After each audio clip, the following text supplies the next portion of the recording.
Hi అండి. Brown బ్రెడ్తో చక్కటి sweet అయితే చేసుకుందాం.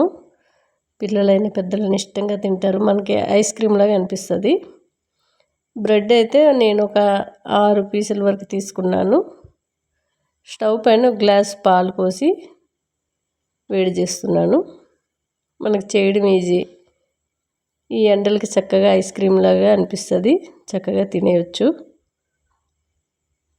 బ్రెడ్కి సైడ్ ఇవన్నీ కూడా మనం మిక్సీలో వేసి పౌడర్లా చేసుకోవాలి. బ్రెడ్ పౌడర్ లాగా. మీరు ఇంకా దాంట్లో ఎండు కొబ్బరి బెల్లం కూడా యాడ్ చేసుకోవచ్చు. నాకు పొడి ఉందని కలుపుకుంటున్నాను. మీరు బ్రెడ్ వేయకముందే ఎండు కొబ్బరి బెల్లం పొడి వేసుకొని ఒక రౌండ్ తిరిగిన తర్వాత ఆ బ్రెడ్ అన్నీ వేసి పౌడర్ చేసుకుంటే చాలా చక్కగా టేస్ట్గా ఉంటుందండి. నేనైతే బెల్లము ఎండు కొబ్బరి పొడి ఉండే ఆ పొడి వేసుకున్నాను. ఇది కస్టర్డ్ పౌడర్ అండి.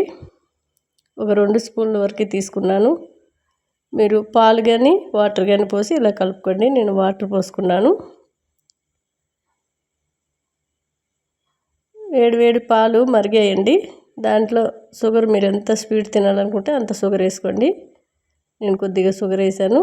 ఈ కస్టర్డ్ పౌడర్ కూడా వేసి కలిపేసుకున్నాను. చిక్కబడక ముందే మనం కింద దించేసుకోవాలి. చిక్కబడిపోతే గట్టిగా అయిపోతుంది. లైట్గా మనకి పల్చగా ఉండేటప్పుడే దించేసుకోవాలి. ఒక బాక్స్ కానీ ఏదైనా గిన్నె కానీ తీసుకొని బ్రెడ్ ఇలా పరుచుకొని మామిడి పండు మిక్సీలో వేసుకుని మెత్తగా పేస్ట్ చేసుకున్నాను. దాంట్లో కూడా కొద్దిగా షుగర్ వేసాను.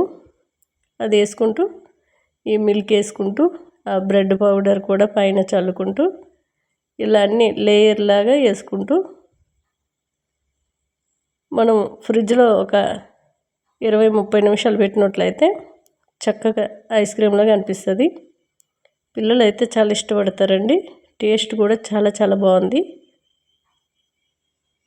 చాలా స్వీట్గా మనకి చక్కగా ఈ కస్టర్డ్ పౌడరు మనకి పైనాపిల్ ఫ్లేవర్తో చాలా బాగుందండి. స్మెల్తో చక్కగా టేస్ట్ అయితే చాలా చాలా బాగుంది. ఎవరికైనా నచ్చితే ట్రై చేయండి. బయట ఐస్ క్రీముల కంటే ఇంట్లో ఇలా చేసుకుని తినడం చాలా చాలా ఆరోగ్యం అండి. చూసారు కదా, నేనైతే ఒక 20 నిమిషాలు ఉంచాను. కానీ ఇంకా కాసేపు ఉంటే ఇంకా చల్లగా అయి బాగుంటుంది. టేస్ట్ అయితే వేరే లెవెల్ అండి. అంత టేస్ట్గా ఉంది.